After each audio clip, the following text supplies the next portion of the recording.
Moving on to other stories then. The leaders of debt-stricken Greece and its main creditor Germany are meeting later today in Berlin.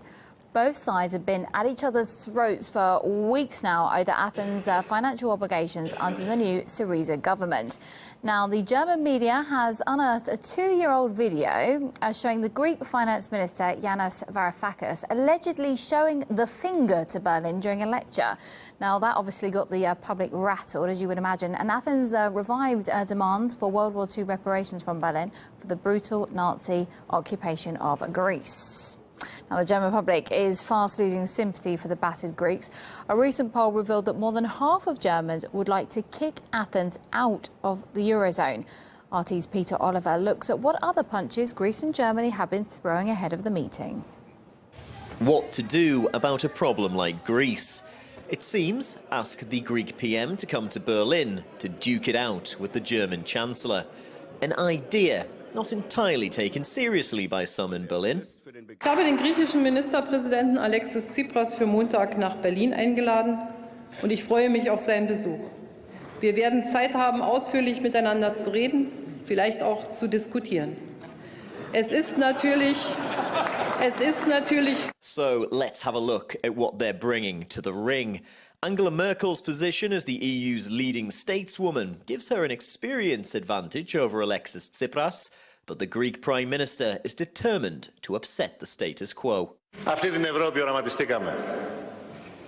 Αυτή την Ευρώπη οικοδομούμε. Την Ευρώπη που με τις επιλογές της δημιουργεί ανθρωπιστική κρίση σε ένα λαό. Will they leave as friends? I'm not sure. What both need to realize is that this is a financial problem and a problem for Europe. Any issues between Germany and Greece must be put aside. Easier said than done. Athens' attempts to restructure its debts has seen relations with Berlin get noticeably chilly. Then there's the two countries' finance ministers. Wolfgang Schäuble left to play bad cop opposite the smooth-talking Yanis Varoufakis. The German minister saying Varoufakis is the only one in the Eurogroup who thought that no time had been wasted before calling him foolishly naive. A deal struck in the early hours of Friday in Brussels will see Greece receive further financial aid if it presents a comprehensive reform package. But German politicians say that a change of attitude is what's needed.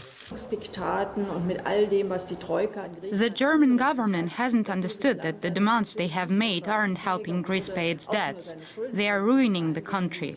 It's a catastrophic policy. And it's not just the Greek left that's got beef with leaders in Berlin. Contra los alemanes nada, son nuestras hermanas y nuestros hermanos. Contra Merkel todo, contra Merkel todo. Comments from a senior advisor to Angela Merkel about the leader of Spain's Podemos party haven't helped. Pablo Iglesias, like Hitler, is capitalizing on social disillusionment and disappointment. Alexis Tsipras has shown that he can get a seat at the big table. He now needs to show that he's not an empty chair.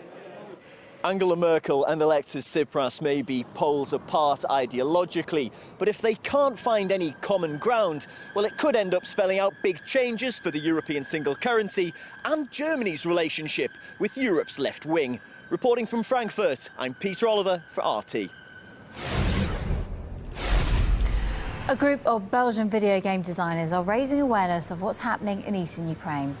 And here's what they've come up with. Have a look.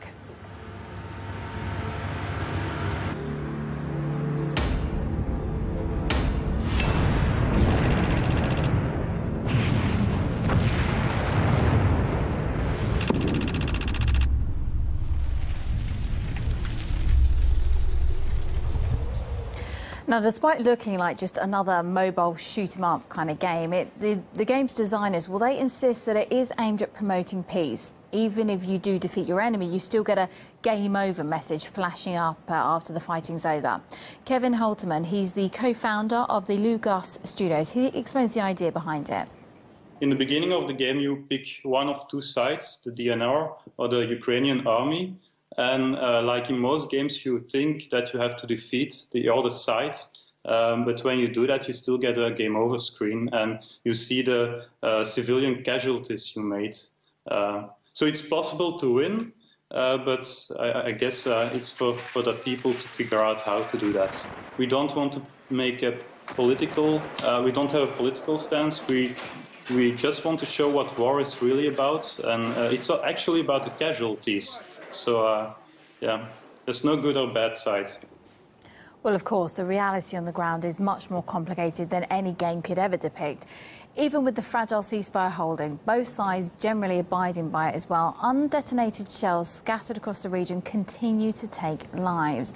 RT's Ilya Petrenko has this story.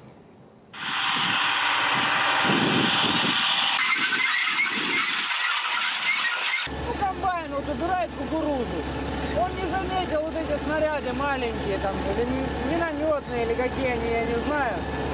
Наехал на него, разорвало, получается, от взрыва 2 человека погибло. Значит, надо смотреть внимательнее, быть внимательнее. Когда ты вот проедешь, будешь проезжать мимо, он или детонирует, или еще что-нибудь. In the self-proclaimed Donetsk and Lugansk republics, farmland roughly half the size of London is studded with unexploded shells and mines. Local officials claim Kiev's hampering the demining by refusing to provide maps of affected territories.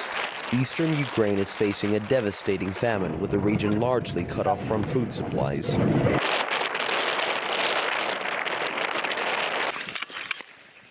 Ну, мы сейчас идем подрывать несработанный боезаряд. Снарядов здесь очень-очень много, и где-то приблизительно 7-10 вызовов в неделю мы выполняем.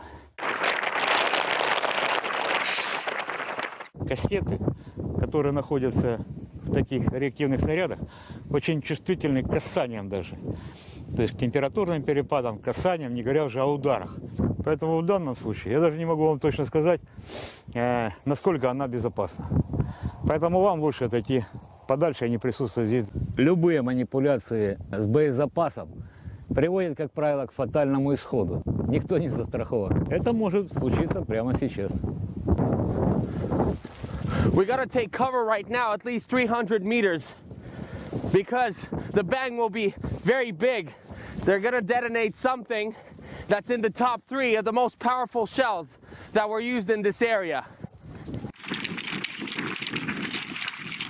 3, 2, 1, взрыв.